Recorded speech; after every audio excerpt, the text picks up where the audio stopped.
Hi everyone, welcome back to Kidding Around. My name is Melanie Smith, and I think it is marvelous that you are here with me today on another Masterpiece Monday. Today we will be talking about the artist Mary Cassatt, and you will get to try your hand at painting in her style with shaving cream. Before we do that though, if you like what you're seeing here and want to follow along with all of Kidding Around's videos, please make sure to subscribe to our YouTube channel, and below each video click the thumbs up. And if you really like what we're doing here, please share us with your friends. Thank you so much. All right, well, let's get on to talking a bit about Mary Cassatt. Did you know that today is the International Women's Day? I thought that this was a perfect day to talk about Mary Cassatt. Quite often she painted the female form, and she painted a lot about the relationships between mothers and children. So I thought this was just a perfect lesson for today. But let's go on and talk just a little bit more about Mary Cassatt. So she was born in Allegheny City, Pennsylvania in 1844. Her family placed great importance on travel as a part of her education, and she spent 5 years of her childhood in Europe. It's believed that her first exposure to many of the French artists of the day was at the Paris World's Fair in 1855. A lot of those artists that she was exposed to at that time would later become her mentors and colleagues. However, even though she very much loved art, her family objected to her becoming a professional artist. That didn't stop her though. She traveled to Paris to study art, but could not attend the school that she wanted to because she was a woman. Again, that didn't stop her either. She started studying privately with the masters or the teachers of the school.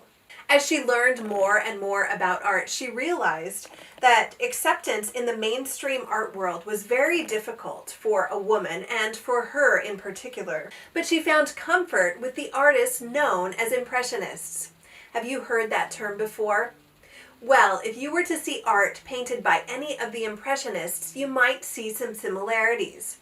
You would see, or you could see, short, thick strokes of paint that were meant to capture the essence of the subject rather than its details. So if you were to see a painting of the building that you live in, or your house, if it were painted by an Impressionist, you would see a block, maybe. If you live in an apartment building, you would see a block. If you live in a house, you might see that block with a triangle on top. But you wouldn't necessarily see all of the details. Sure, you would know what it was. You would know that it was your building. There's enough detail in there to know that it's your building or your house. But you wouldn't necessarily see the individual bricks if your house has bricks on it. You wouldn't necessarily see your house number. And you wouldn't necessarily see siding marks, and you might not even see all of the windows. You would see enough to know that it was a house or a building, and it might be familiar to you. In fact, it probably would be familiar to you, but you wouldn't see all of those minute details that you would see in a photograph. Another thing that you might see in Impressionistic work is that colors are applied side by side with as little mixing as possible. You might also notice that grays and blacks were made by mixing complementary colors. Black is not often used in Impressionistic work. Another technique that Impressionistic painters use is that they paint wet paint on top of wet paint. So if they're doing 2 layers, they may not necessarily wait for that first layer of paint to dry before they put the second layer on. Another technique of Impressionistic work is that paint is often applied to a white or light colored background. Previously, painters used dark gray or strongly colored backgrounds. And in Impressionistic work, the play of natural light is emphasized. So close attention is paid to the reflection of the colors from object to object. Impressionistic painters often worked in the evening so that they could produce the shadowy effects of evening or twilight. So it was this artistic world where Mary Cassatt came into her own. She painted over her lifetime many pieces that were impressionistic. She also painted many pieces that were not impressionistic. But most historians agree that it was the time with the Impressionists where Mary Cassatt really came into her own. So before we get into our projects today, there's one more thing that I want to tell you about Mary Cassatt. I think it's very important on this International Women's Day to tell you that she was an advocate for women's equality and women's suffrage. I told you earlier that there was a school that Mary Cassatt could not attend because she was a woman. That school was only open to men, and that situation was very common at the time. Lots of colleges were only open to men. And Mary Cassatt thought that that was not fair. And she would, during her lifetime, see colleges start to open up to women. And I'm sure she was very happy about that. She was also an advocate for women's suffrage. She believed that women should have the right to vote. That is something that women have now, but they didn't have during her lifetime. So I think that she was a true pioneer and she was ahead of her time, but she was definitely on the right side of those things, don't you think? All right, well, let's go ahead and get to painting in Mary Cassatt's style.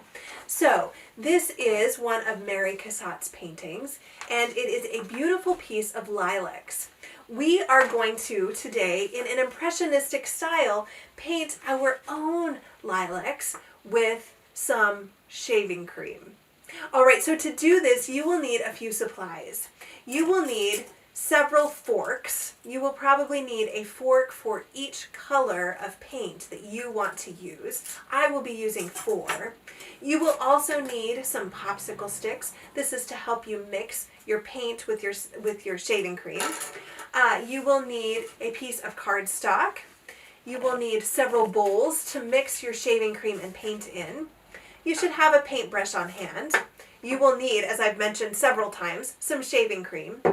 And you will need some paint colors, the paint colors that you want to be on your painting.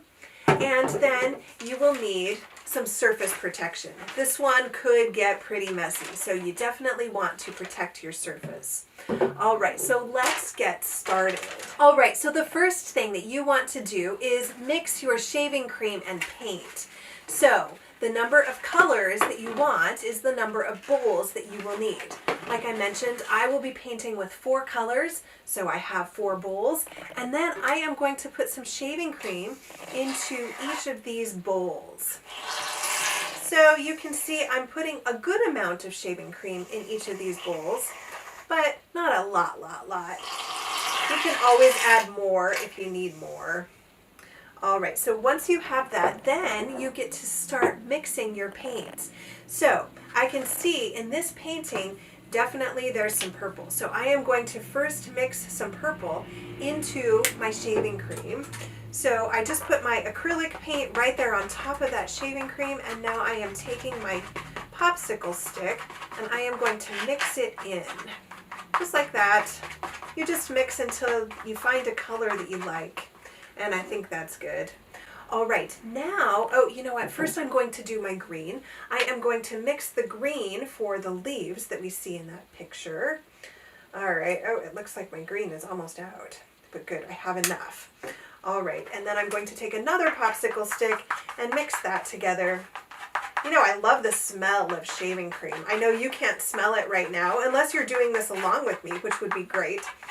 But oh my goodness, I wish I could make that smell come through the computer screen right now. All right, so then I have my green, and now I want to make a cream. These are white. They're not completely white, but I've decided to paint those a bit creamy. So I am going to take just a tiny bit of brown, and I am going to mix that into my shaving cream.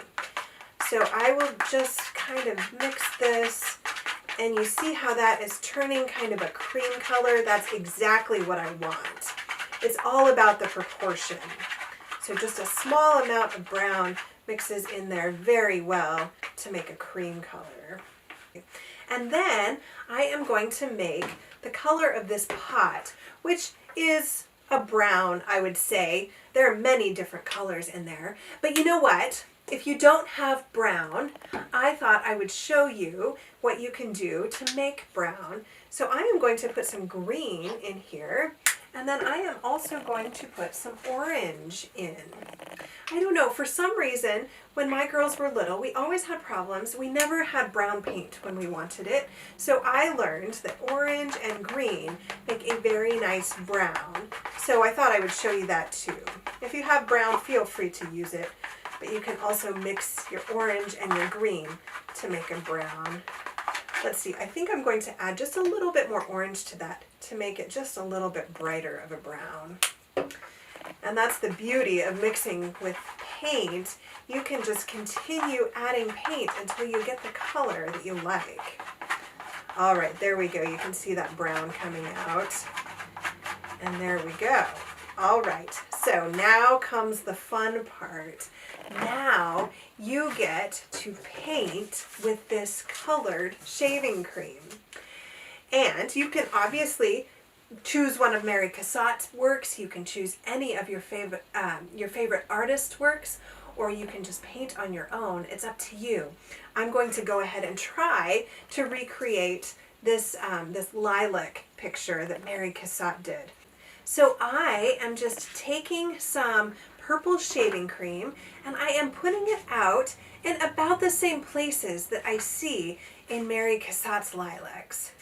So there's some there, and there's some up here kind of, and a little bit down here, and then I'll put just a little bit down here as well. I have put this out with my fork, and I'm putting it on pretty thick if it were paint. I found when I did my sample piece that it was a little bit better to have it just a little bit thinner.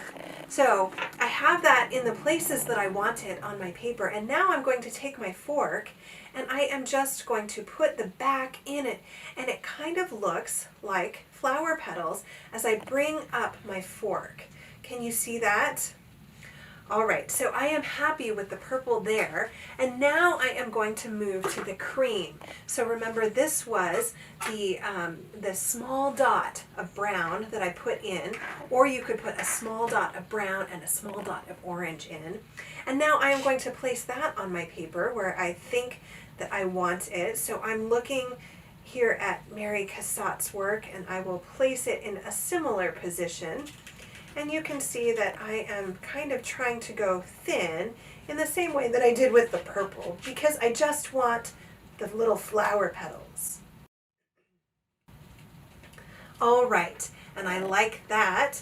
Now I am going to take my paintbrush and I am going to paint on the green leaves.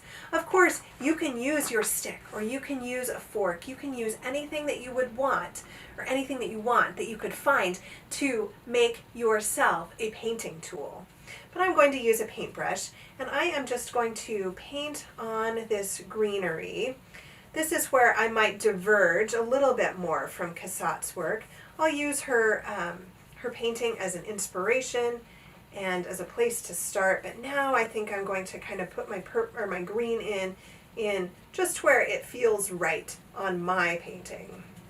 All right, there we go.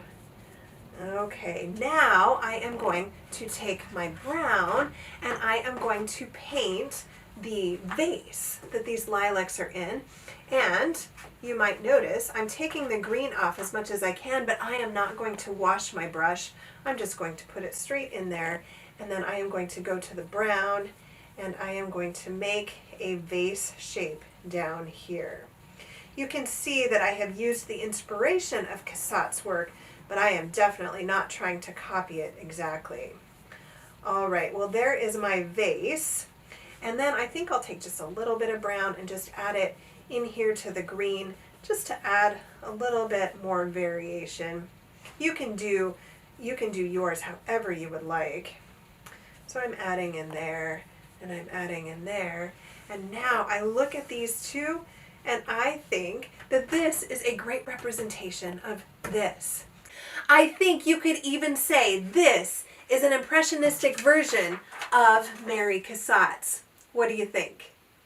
Well, I would love to see pictures of your impressionistic shaving cream paintings. Please ask a grown-up to take a picture of yours and put that on our Facebook page.